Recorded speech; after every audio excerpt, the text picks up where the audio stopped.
We're at Andres Lucio's house, and we're gonna do a repair assessment on this back slope here. This is one of the shingles that the adjuster marked up. So the first thing that we're gonna do is get this out of place. And in order to do that, we're gonna break the bonding strips so that don't cause damage to the adjacent shingles.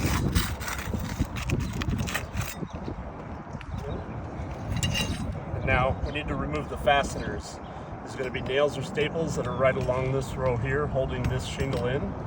And then there's going to be 2 rows of them because this shingle above it is nailed in up here, and that's the top of this shingle. So we're going to remove both rows of fasteners to get this 3-tab shingle out.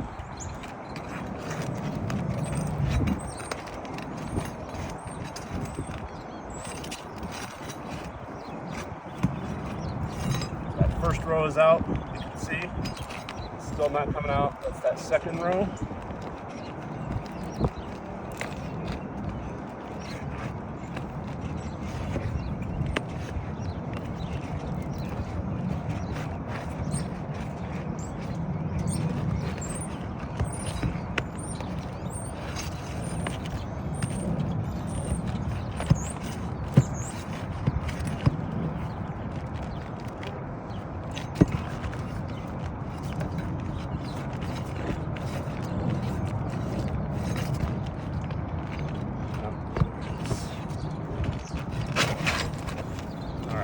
So that's the shingle that's going away. Now, you can see the full row nail holes along both rows, but the nails didn't come out with them. So we have to get those out so they're not going to impede our new shingle from going in.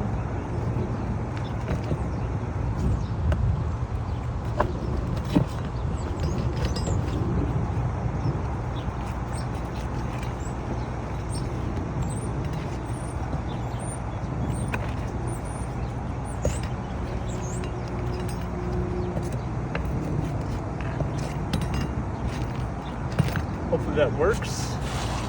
So we had to get one of these, I think it's Owens Corning shingles. Really hard to find 3-tabs right now, so the only one we could find was a 39-inch versus what's on the roof, which is 36-inch. We had to trim it down to make it fit. The only trimming we can do to this shingle is on the side, otherwise you start misaligning all of the interlocking mechanisms like the seal strips, nail strike zones, and exposures. So we'll try to get this shingle in.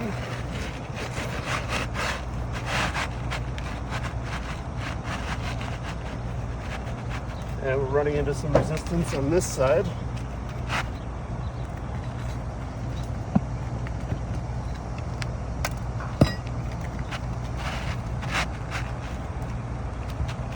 All right. So we've got our shingle in place, but the first thing that I note is the sealant strip is much higher on the new shingle than it is on the old shingle. It's about 1 inch higher. So that sealant strip is meant to line up with the sealant strip on the bottom of this 3-tab. And those aren't going to align, so they're never going to bond properly. That's the first thing that we've noticed. But we're going to get our 6 nails in so it gets that high wind rating. In order to get access, got to lift the shingle above it so we can get that nail in straight up and down and not sideways.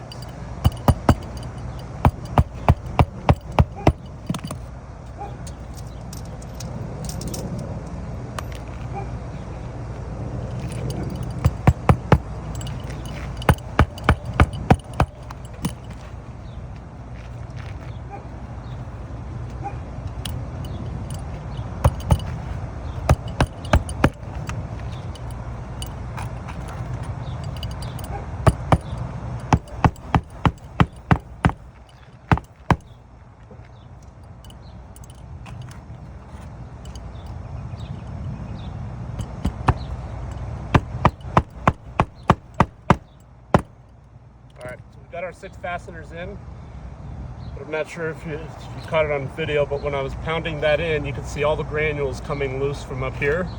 it's knocked all these granules loose from us trying to gain access to get the hammer in, to get the nail in the right way. So that's problem number 2, is now we've caused damage to the 2 shingles above this one. So we're gonna have to do the same thing, and that's gonna happen like a domino effect all the way up the roof. So the 2 above this one, 4 above that, 8 above that, and then we start getting into not being able to nail in because of these solar panels and also the solar mounting hardware. So we got a pretty impossible repair here without causing a lot more damage.